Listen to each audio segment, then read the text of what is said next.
안녕하십니까. BM교육 오픈 세미나 타이어 산업 데이터 특징 및 성능 예측 사례 시작하겠습니다. 세미나는 먼저 차량용 타이어 도메인 소개부터 타이어 산업 데이터 특징, 머신러닝 적용 사례, 정리 순으로 진행하겠습니다. 세미나 진행에 앞서 발표자에 대해 간략히 소개하겠습니다. 제 이름은 황석철입니다. 전공은 기계공학이며 구조해석과 최적 설계를 공부하였습니다. 현재는 고려대학교 산업경영공학과 데이터 마이닝 앤 퀄리티 애널리스틱 연구실에서 김성범 교수님 지도 아래 석사과정에 재학 중입니다. 관심 연구 분야는 머신러닝과 딥러닝에 관심이 있습니다. 간단한 팁으로 세미나를 시작하겠습니다. 많은 사람들이 타이어를 확인할 때 공기압과 마모 한계선 등 트레드 부분 중심으로 점검을 많이 하실 텐데요. 가끔은 타이어의 옆면, 사이드월도 점검하시기 바랍니다. 사이드월에 아래 그림과 같이 볼록 튀어나온 부분이 있다면 빨리 타이어를 교체하십시오. 주행 중에 포토홀이나 방지턱, 연석 충돌 등 외부 충격에 의해 타이어 내부 카카스 코드가 끊어져 발생하는 현상입니다. 매우 위험한 손상이니 꼭 확인하셔서 안전운행하시기 바랍니다. 먼저 타이어 도메인에 대한 소개를 타이어 개요, 구조, 성능평가 순으로 소개하겠습니다. 타이어란 쉽게 생각해 자동차의 신발이라고 생각하시면 될 것 같습니다. 타이어는 차량에 장착되어 차량의 하중지지, 구동, 제동, 조향, 충격 완화의 역할을 수행하는 핵심 부품 중 하나입니다. 자동차 부품 중 유일하게 지면과 맞닿아 있는 부품으로 차량 성능의 기여도가 상당히 높습니다. 타이어의 역사입니다. 타이어는 1888년 스코틀랜드 수의사 존 보이드 던롭에 의해 발명되었습니다. 어느 날 아들이 자전거를 타다가 바퀴가 손상되어 다치게 되었는데 이를 계기로 공기를 넣는 타이어를 발명하였습니다. 우리가 알고 있는 던롭 타이어의 창업주입니다. 이후 공기를 넣는 차량용 타이어는 1895년 프랑스 미쉐린 형제가 상용하였습니다. 우리가 알고 있는 미쉐린 타이어의 창업주입니다. 재밌게도 미쉐린 타이어의 마스코트 비벤덤이 처음엔 저런 모습이었습니다. 또한 미슐랭 가이드는 미쉐린에서 타이어를 많이 판매하기 위해 발간한 여행 가이드에서 시작하였습니다. 타이어의 구조입니다. 검은색 도넛 모양인 타이어는 크게 사람의 지문과 같은 역할을 하는 패턴, 손의 살과 같은 역할을 하는 외형 캐비티와 뼈의 역할을 하는 구조, 컨스트럭션으로 나눌 수 있고 세부적으로는 트레드, 사이드월, 카카스, 벨트, 캐플라이, 비드, 이너라이너로 구성되어 있습니다. 타이어는 내부에 공기를 채워 형태를 유지하고 이 공기가 하중지지 및 완충 역할을 합니다. 마치 풍선, 짐볼과 유사합니다. 트레드는 고무로 되어 있고 노면과 실제적으로 접촉하는 부분입니다. 제동력, 구동력, 선회력, 배수성 향상을 위한 패턴이 각인되어 있고 충격 외상으로부터 내부 카카스를 보호하는 역할을 합니다. 사이드월은 고무로 되어 있으며 주행 중 지속적인 굴신 운동을 지지합니다. 또한 상표명, 타이어 크기, 안전표시 등 정보가 각인되어 있습니다. 주행 중 타이어가 터져도 차량의 복원력을 유지해주는 럼플렛 타이어는 이 사이드월을 보강해 줌으로써 지지력을 강화하는 방식입니다. 다음은 타이어의 가장 중요한 카카스입니다. 카카스는 타이어의 골격과 같습니다. 타이어에 가해지는 힘을 견디는 역할을 합니다. 카카스는 타이어에 가해지는 힘을 견디기 위해 강해야 하고 하중 변화와 충격 흡수를 위해 유연해야 합니다. 따라서 폴리에스터와 같은 섬유 코드로 구성되어 있고 이 섬유 코드를 고무가 얇게 감싸고 있습니다. 섬유 코드의 강도를 향상시키기 위해 가는 코드 여러 가닥을 꼬아 사용합니다. 마치 볏짚을 꼬아 새끼줄을 만들어 단단하게 만드는 것과 동일합니다. 벨트는 스테이코드와 이를 감싸고 있는 고무로 구성되어 있습니다. 스테이코드는 흔히 철사라고 생각하시면 됩니다. 벨트는 외부 충격으로부터 카카스를 보호하고 트레드부 전체 형상을 유지하는 역할을 합니다. 일반적으로 두 장의 벨트를 그물과 같이 다른 각도로 적층한 구조로 되어 있습니다. 벨트의 스틸 코드는 역시 가는 철사를 여러 가닥 꼬아서 사용하고 있습니다. 카카스와 벨트는 왜 각도를 가지고 있으며 다른 각도로 적층해서 사용하는지 설명해 드리겠습니다. 아래의 그림과 같은 그물 구조를 만들기 위해 서로 다른 각도로 적층을 합니다. 이렇게 적층된 그물 구조는 힘을 받았을 때 서로를 지지해주는 역할을 하게 됩니다. 타이어 측면에서 카카스를 한 장 쌓았을 때보다 카카스 2장과 벨트 2장을 서로 다른 각도로 적용하면 800배 이상의 강성을 증가시킬 수 있습니다. 유사한 구조로 잠실 롯데타워는 그물 형태의 다이아그리드 공법으로 만들어졌으며 많은 교량이 삼각형 모양의 트러스 구조로 만들어져 있습니다. 또한 합판과 카본 플레이트도 서로 다른 각도로 여러 겹 겹쳐 적용함으로써 강도를 향상시킨 대표적인 재료입니다. 키플라이는 나일론과 같은 섬유 코드를 고무가 감싸고 있는 형태입니다. 마찬가지로 강도 향상을 위해 섬유 코드는 꼬임 구조로 되어 있습니다. 벨트를 보호하고 주행 시 벨트의 움직임을 최소화하는 역할을 합니다. 비드는 비드와이어와 비드필러, 림 프로텍터로 구성되어 있습니다. 비드와이어는 타이어와 휠을 고정하고 휠과 타이어 사이로 공기가 새어나가지 않도록 기밀성을 유지하는 역할을 합니다. 휠과 타이어가 쉽게 분리되지 않도록 두꺼운 스틸 코드를 여러 가닥 사용합니다. 타이어에 장착이 어려운 이유도 쉽게 빠지지 않도록 비드와이어가 휠의 직경보다 작게 설계되어 있기 때문입니다. 비드필러는 단단한 고무로 되어 있으며 사이드워를 지지하는 역할을 합니다. 림 프로텍터는 휠을 보호하는 역할을 합니다. 이너라이너는 조밀한 조직을 가진 고무층이며 조밀한 조직 덕분에 공기가 밖으로 빠지지 않도록 하는 역할을 합니다. 다음은 타이어의 주요 성능입니다. 타이어의 성능은 일반적으로 제동, 핸들링, 승차감, 연비, 마모 성능을 평가하며 완성차 업체마다 다른 방법과 기준이 존재합니다. 한국과 미국, 유럽, 일본에서는 타이어 라벨링 제도를 시행하고 있으며 이를 통해 소비자가 직접 타이어의 성능을 확인할 수 있습니다. 현재 국내에서는 연비 성능과 젖은 노면, 즉 빗길 제동력을 표시하고 있습니다. 제동 성능 평가는 운전자가 브레이크를 작동 후 차량이 완전히 멈출 때까지 거리를 평가하는 시험으로 젖은 노면과 일반 노면에서 시험을 수행합니다. 제동 거리가 짧을수록 제동 성능이 좋은 타이어입니다. 핸들링 성능은 운전자가 핸들을 작동할 때 반응성을 평가하는 시험이며 젖은 노면과 일반 노면에서 시험합니다. 드라이버의 감성 기준으로 판단하는 경우가 많지만 드라이버의 감각이 일반인에 비해 매우 뛰어나기 때문에 객관적인 지표로 평가할 수 있습니다. 승차감 평가는 운전자가 느끼는 소음과 진동을 평가합니다. 센서 계측을 통한 방법과 드라이버의 감성 평가 방법이 있으며 차량과의 상호작용도 중요한 영향을 미칩니다. 윈터 타이어의 경우 눈길에서 제동과 핸들링 성능을 추가로 평가합니다. 다음은 타이어 산업의 데이터 특징에 대해 소개하도록 하겠습니다. 타이어 산업에서 데이터는 2000년 이후 PLM 시스템 도입이 활성화됨에 따라 데이터 수량에 대한 이슈는 적은 편이지만 타이어 산업의 특성상 극복하기 어려운 불확실성이 존재하는데 오늘 세미나에서는 그 불확실성에 대해 초점을 맞춰 소개하도록 하겠습니다. 타이어 도메인에서 데이터 불확실성에 대해 설명하기 앞서 일반적인 제조업에서 데이터의 불확실성을 발생시키는 대표적인 원인에 대해 간략히 설명하도록 하겠습니다. 제조업에서 데이터의 불확실성은 재료 및 기하학적인 비선형성에 의해 발생하는 불확실성과 접촉 및 부품 간 상호작용에서 발생하는 비선형성에 의한 불확실성으로 나눌 수 있습니다. 먼저 재료의 특성에서 오는 불확실성에 대해 기본적인 재료인 철과 고무의 인장시험 결과를 예시로 소개하도록 하겠습니다.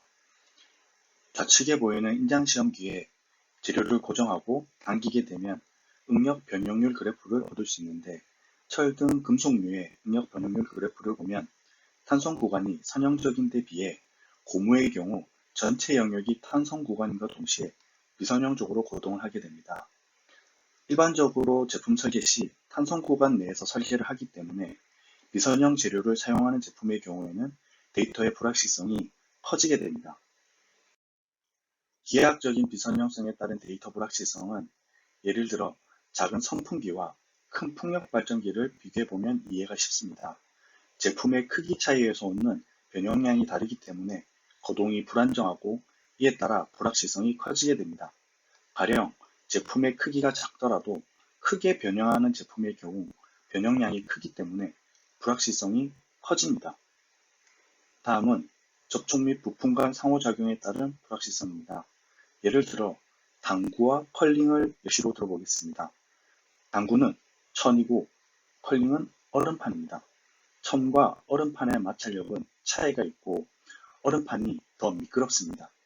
더 미끄럽다는 것은 거동이 불완전하다는 것이고 거동이 불완전하면 이 또한 불확실성이 커지는 원인이 되게 됩니다. 이제 타이어 도메인에서 데이터 불확실성의 원인에 대해 대표적인 것 몇 가지 소개하도록 하겠습니다. 먼저 타이어 재료인 고무의 불확실성입니다. 타이어의 80% 이상을 차지하는 고무는 고무나무에서 채취하는 농산물입니다. 사과의 맛이 다 다르듯 고무의 특성도 마찬가지입니다. 지역, 종작, 날씨에 따라 특성의 변화가 매우 심합니다. 고무의 특성을 일관적으로 만들기 위해 합성 고무와 각종 첨가제를 추가하여 해결하고 있으나 특성의 변화폭이 상당히 큰 편입니다. 그렇다면 이렇게 불확실성이 큰 고무 재료를 왜 사용하는지에 대해 소개하겠습니다. 고무는 타이어 외의 진동을 감소시키거나 완충이 필요한 부분에 많이 사용되는 재료입니다. 고무를 사용하는 이유는 첫 번째로 점탄성 성질을 가지고 있기 때문이고 두 번째는 가공이 용이하고 가격이 저렴하기 때문입니다.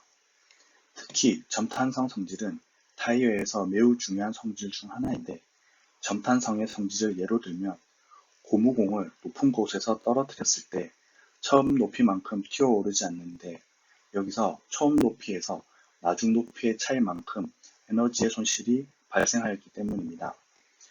이 손실로 인해 충격이 흡수되고 진동이 감소하게 됩니다. 또 하나의 큰 특징은 속도에 따라 탄성이 변하는 성질입니다.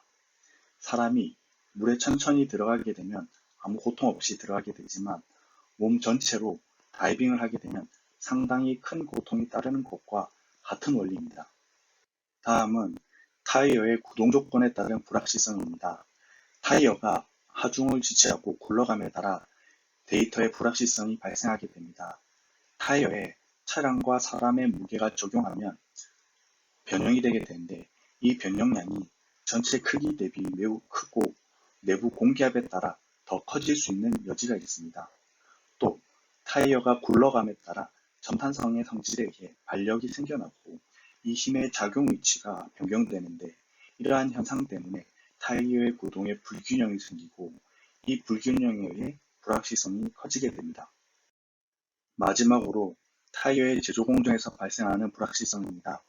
고무로 형상을 만들기 위해서는 원하는 모양의 틀에 고무를 넣고 열을 가하는 가류 공정이 요구되는데 이 가류 공정이 열이 가해지고 식는 과정에서 형상이 변화하게 됩니다.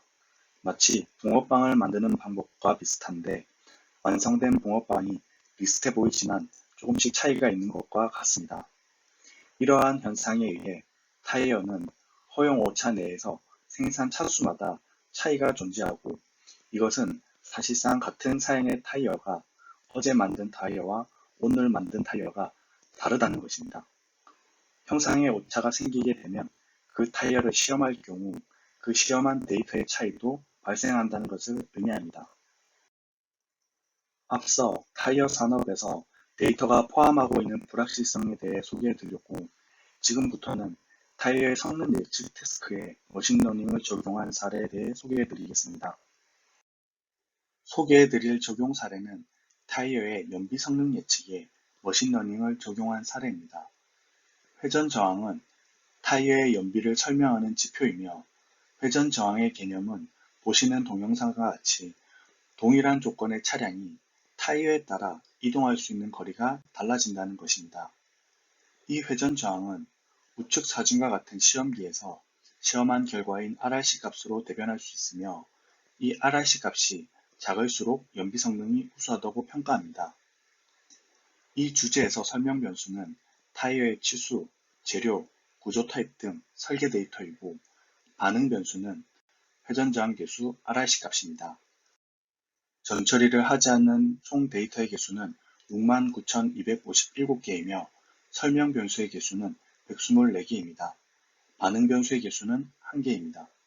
데이터는 타이어의 정보와 시험 조건, 그리고 설계값, 재료로 되어 있으며 수치형과 범주형 데이터가 같이 존재하고 있습니다. 전처리 후 데이터의 개수는 47,453개입니다. 전처리는 결측치가 있는 반응 변수와 설명 변수 데이터를 삭제하였습니다. 이는 대체 기법을 적용한 결측값이 전체 데이터에 오류가 될 수 있겠다는 판단하에서 삭제하였습니다. 설명 변수의 개수를 줄이기 위해 조합으로 표현된 설명 변수와 종속 관계에 있는 설명 변수를 제거하였습니다. 여기서 종속 관계에 있는 설명 변수란 예를 들어 x1의 값이 결정되면 x2, x3, x4의 값이 결정되는 설명 변수입니다. 제거 후 설명 변수의 개수는 39개이며 주의했던 사항은 39개의 변수로 타이어의 설계가 가능해야 한다는 것입니다. 이것은 반응 변수에 대해 영향이 없더라도 제거할 수 없다는 것을 의미합니다. 또한 범주형 데이터 중 플라이 레이트와 타이어 타입과 같은 설명 변수는 원하드 인코딩 하였으며 재료명의 경우 그 재료의 특성 값으로 대체하였습니다. 예를 들면 철의 종류인 SM45C, 유리, 나무를 산성 개수인 207GPa, 71GPa, 12GPa로 변경하였습니다. 이렇게 한 이유는 새로운 재료를 적용하여 예측할 경우 그 재료의 특성치 값만 알고 있으면 예측에 적용할 수 있기 때문에 이와 같은 방법을 사용하였습니다. 다음으로는 특이값을 가지는 데이터를 삭제했으며 단위 표기를 콤마로 사용하는 국가의 데이터를 정정하였습니다. 전처리가 완료된 데이터를 활용하여 예측 모델링을 수행하였습니다. 실험은 훈련 데이터와 테스트 데이터를 8대2로 나누어 모델별로 10회 반복 실험을 수행하였습니다. 평가 지표는 10회 평균 R스퀘어 값을 사용하였습니다. 예측 모델링 결과 랜덤 포레스트 모델이 R스퀘어 0.951로 가장 높았고 하이퍼 파라미터 튜닝을 통해 최종적으로 R스퀘어 0.960의 모델을 생성하였습니다. 현업 적용 여부 판단을 위해 GUI를 구성하여 1개월간 타이어 개발자를 대상으로 베타 테스트를 진행하였습니다. 베타 테스트 결과 총 검증수는 373건의 설계안을 검증하였으며 검증 R스퀘어는 예측 모델의 R스퀘어보다 낮은 0.055로 확인되었습니다. 나쁘지 않은 베타 테스트 결과를 얻어서 현업에 적용을 하려고 하였으나 문제점이 있었습니다. 바로 실제 시험과 예측값은 유사하나 설명 변수의 경향성이 맞지 않다는 문제가 있었습니다. 예를 들어 설명 변수 x2를 제외한 설명 변수의 값을 고정하고 x2를 변경하였을 때 실제 회전 저항 시험에서는 x2의 값이 커질수록 RRC 값이 작아졌는데 예측 결과는 x2의 값이 커질수록 RRC의 값이 커지는 문제가 있었습니다. 이 모델을 현업에 적용할 경우 타이어 개발자는 RRC를 줄이기 위해 반대로 x2를 작게 설계를 변경하는 문제였습니다. 현재는 이와 같은 문제를 개선하여 현업에 잘 적용하여 사용하고 있습니다. 이를 통해서 성능 예측을 하는 태스크에서는 예측 모델의 성능과 설명 변수의 경향성을 모두 만족시켜야 현업 적용이 가능하다는 것을 배웠고 서로 다른 설계, 재료, 공정, 품질, 머신러닝 전공자 등 서로 다른 도메인에 대한 이해도 중요한 부분임을 배웠습니다. 이번 세미나를 통해서 국내에서도 드문 타이어 도메인에 대해 소개하였습니다. 또한 타이어 산업 및 일반적인 제조업 분야에서 데이터의 불확실성의 원인을 간략하게 소개하였고 실제 성능 예측 태스크에 머신러닝을 적용한 사례를 소개하였습니다. 온라인 세미나의 특성상 중요한 내용에 대해서는 공개할 수 없어 도움이 되셨을지 모르겠지만 오랜 시간 세미나를 경청해 주셔서 감사합니다.